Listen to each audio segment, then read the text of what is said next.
यदि कोई स्त्री यह काम करे तो समझ ले कि वह अपने पति से प्रेम नहीं करती है। नमस्कार दोस्तों, आप सभी श्रोतागणों का एक बार फिर से हमारे इस YouTube चैनल ज्ञान दर्शन में स्वागत है। प्रिय दोस्तों, आज की कहानी बेहद ज्ञानवर्धक और रोचक कहानी है।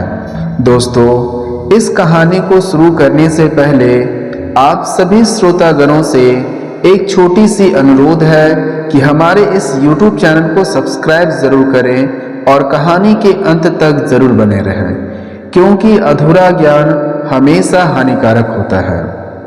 तो दोस्तों, चलिए इस कहानी को शुरू करते हैं।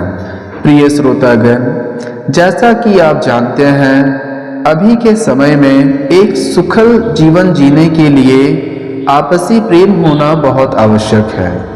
आपस में प्रेम ना हो तो हमारा जीवन हमेशा अंधकार में चला जाता है। दोस्तों, अगर कोई स्त्री यह काम करे तो हमें समझ जाना चाहिए कि वह पति से प्रेम नहीं करती है। दोस्तों, एक समय की बात है, किसी नगर में दो मित्र राजेश और श्याम रहता था। दोनों ही मित्रों में बहुत अधिक दोस्ती थी। दोनों मित्र बचपन से साथ रहे, साथ बड़े हुए और साथ ही साथ आगे बढ़े। समय के साथ वह दोनों बड़े हो गए। परिवार की जिम्मेदारियों को संभालते हुए दोनों का विवाह करवा दिया गया।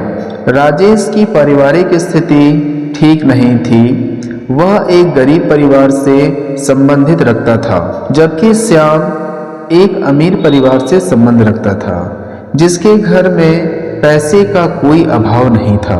जबकि राजेश के घर में अक्सर पैसों की तंगी हुआ करती थी, लेकिन फिर भी राजेश श्याम की तुलना में बहुत अधिक खुश रहता था।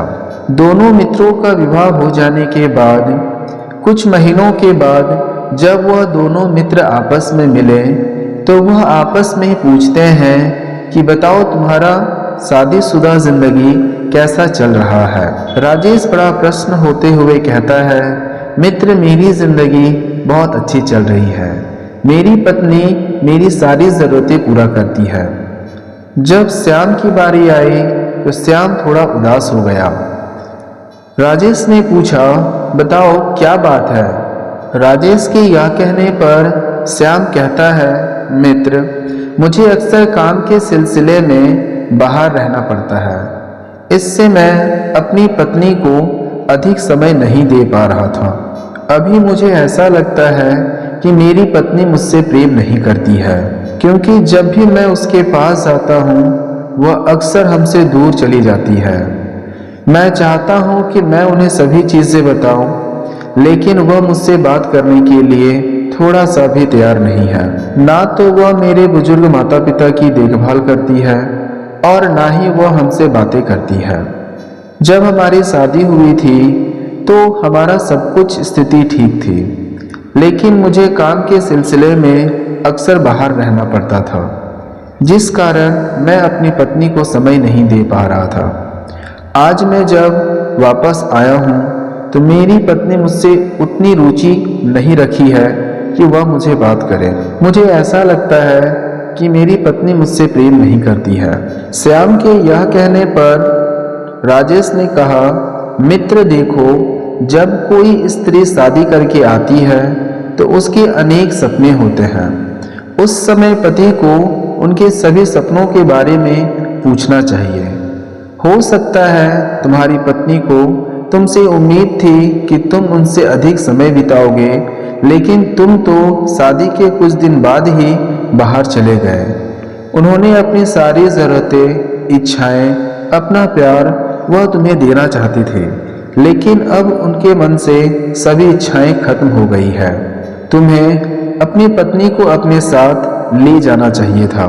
राजेश कहता है, मित्र, जब किसी स्त्री को उनकी सभी चीज़ें पूरा नहीं होती है, वह अंदर से दुखी हो जाती है और वह सभी चीज़ें किसी दूसरे से पाने की आशा में लग जाती है। इसलिए तुम अपनी पत्नी को अधिक से अधिक समय दो। कहीं ऐसा ना हो वह उन सभी जरूरतों को किसी दूसरे से पूरा कर ले। राजेश के यह बात सुनने के बाद श्याम को समझ आ गया कि उनकी पत्नी उनसे क्या क्या चाहती थी, लेकिन वह अपने काम के कारण अपनी पत्नी को समय ही नहीं दे पा रहा था। उसे इस बात की भी समझ आ जाती है कि जीवन में सब कुछ पैसा नहीं है, अपनों को समय देना सबसे ज्यादा जरूरी होता है। वह वापस अपने घर जाता है और अपनी पत्नी के हाथों को पकड़कर कहता है, मुझे माफ करना, मैं काम के कारण तुम्हें समय नहीं दे पाया। आज से मैं तुम्हें पूरा समय दिया करूंगा, मुझे माफ कर देना। यह कहते हुए वह अपनी पत्नी को गले से लगा लेता है। पति को इस तरह से दुखी देखकर उसकी पत्नी भावुक हो जाती है और अपने पति को पकड़कर कहती है, मुझे माफ कर दीजिए, मैं आपसे प्यार चाहती थी, लेकिन आप शादी के बाद जब अचानक चले गए और आपने मुझे बात तक नहीं की तो मुझे बड़ा बुरा लगा। यह सुनने पर श्याम कहता है, मैं तुम्हें अब पूरा समय दिया करूंगा। इस तरह से उनकी जिंदगी अच्छी हो जाती है। दोस्तों, कैसी लगी आपको यह कहानी, हमें ज़रूर बताएं।